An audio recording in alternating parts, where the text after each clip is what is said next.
Hello అండి, hi, welcome back to my channel. ఈరోజు రాగి అప్పాలు చేస్తున్నానండి. అదే రాగి పప్పిళ్ళలు అంటారు మా సైడ్ అయితే, కొందరైతే రాగి అప్పాలు అంటారు.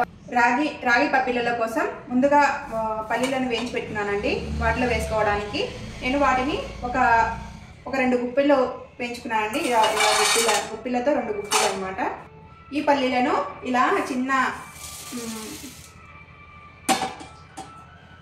ఇలా చిన్న రోట్లో వేసుకొని కచ్చాపచ్చాగా దంచుకోవాలన్నమాట.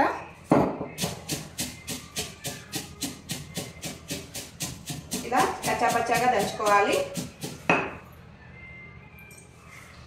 ఈ రాగి పప్పిళ్ళలు పిల్లల స్నాక్స్కి అయితే చాలా చాలా టేస్టీగా ఉంటాయండి. చాలా హెల్దీ రెసిపీ అనమాట. అంటే బియ్యం పిండితో చేసే పప్పిళ్ళల కంటే రాగి పిండితో చేసే పప్పిళ్ళలు కొంచెం హెల్దీ కదండి.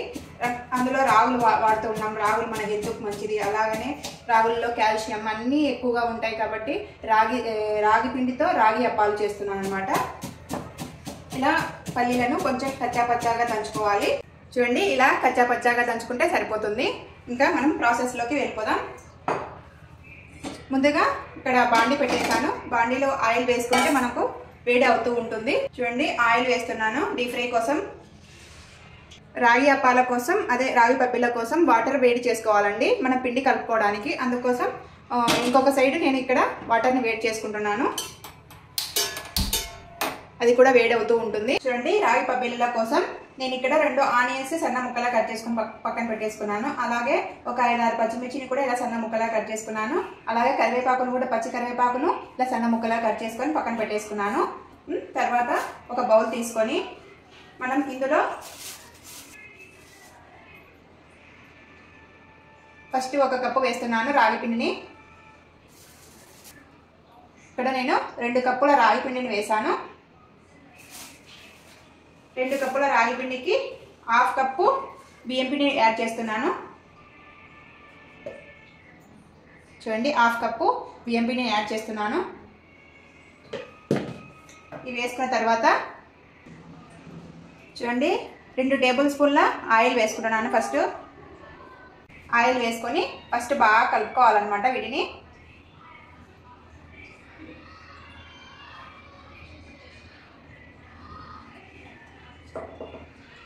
ఇలా ఆయిల్ అంతా బాగా కలిసేలా బాగా కలుపుకోవాలి.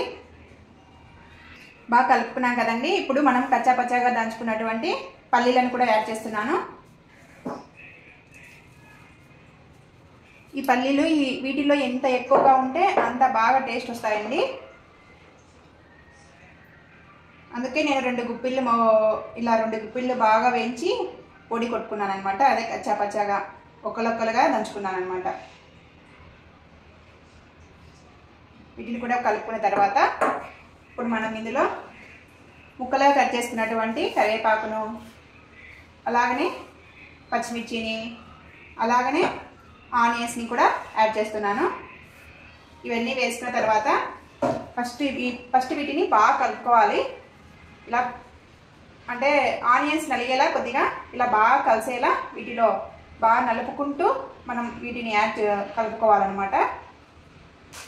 చూడండి, ఇవి కలోంజీ సీడ్స్ అనమాట. అదే ఉల్లి గింజలు అంటారండి వీటి పేర్లు. కలోంజీ సీడ్స్ని కొన్ని వేస్తున్నాను.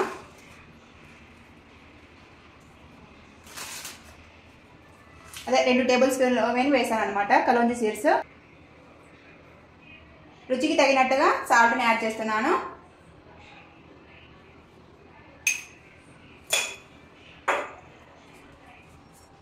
అలాగనే కొంచెం సోలా పొడిని కూడా యాడ్ చేస్తున్నాను. చూడండి, అన్నీ వేసుకున్నాం కదా. ఇప్పుడు మళ్ళీ ఒకసారి అంతా బాగా కలుపుకోవాలి. ఇప్పుడు మనం వేడి చేసుకున్నటువంటి వాటర్ని కొద్దిగా వేసుకుంటూ బాగా కలుపుకోవాలి ముద్దలాగా.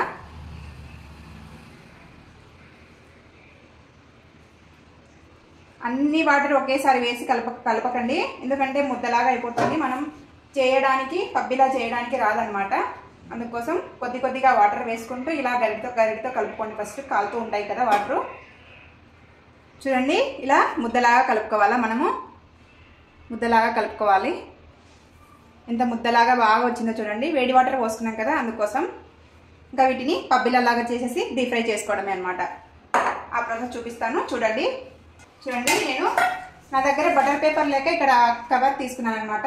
ఇలాంటి ఒక కవర్ తీసుకొని మంచిది వాటిని బాగా వాష్ చేసిన తర్వాత వాటర్ అంతా పోయిన తర్వాత నీట్గా డ్రైగా అయిన తర్వాత ఇలా ఆయిల్ వేసుకొని ఆయిల్ పట్టించుకోవాలండి. ఫస్ట్ ఆయిల్ పట్టించుకున్న తర్వాత మనం ఇప్పుడు కొద్ది కొద్దిగా ముద్దలాగా చేసుకుంటూ ఈ రాగి పిండిని పబ్బిలలాగా ఒత్తుకోవాలి.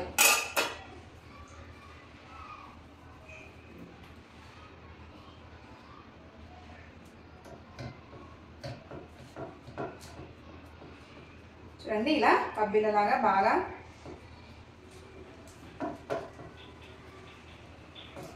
కొంచెం పతలాగా ఒత్తుకుంటే ఇవి క్రిస్పీగా వస్తాయండి. కొంచెం మందంగా పెట్టుకుంటే మెత్తగా ఉంటాయి అన్నమాట. అందుకోసం కొంచెం పతలాగా చేసుకోవడానికి ట్రై చేయండి.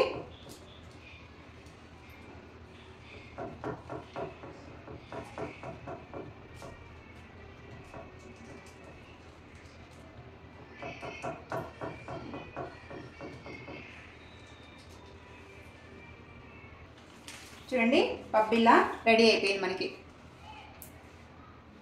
ఎంత పతలాగుందో చూడండి.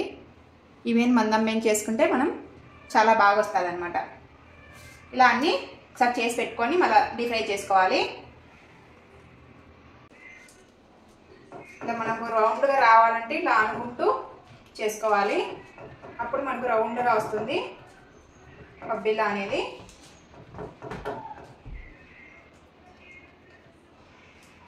ఇక్కడ హోల్ పెడితే బాగా వేగుతాయి అన్నమాట. హోల్ పెట్టడం వల్ల చుట్టూ అంతా బాగా నీట్గా కాలుతుంది.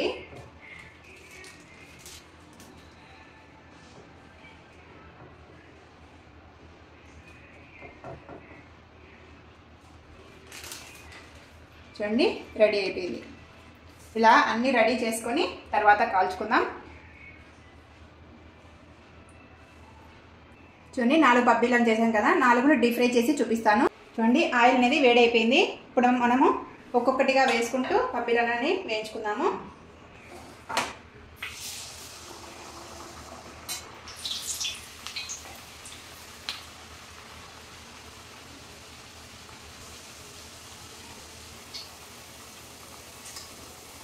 చూడండి, బాగా వేగిపోయింది. ఇలా అన్నీ వేసుకుంటూ మనం వేయించుకోవడమే అన్నమాట. చూడండి, ఇది కూడా బాగా వేగిపోయింది. మనం ఆయిల్ బుడగల్లాగా రాకుండా పైకి తేలుతున్నప్పుడు ఇంకా ఇది కాగినట్టు మనకు అర్థం అన్నమాట.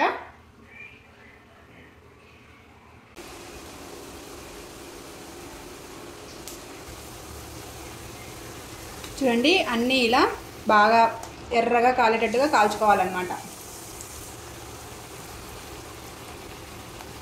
చూడండి, ఇది కూడా బాగా కాలింది. చూడండి, ఇలా అంతా బాగా నీట్గా కాల్చుకోవాలి.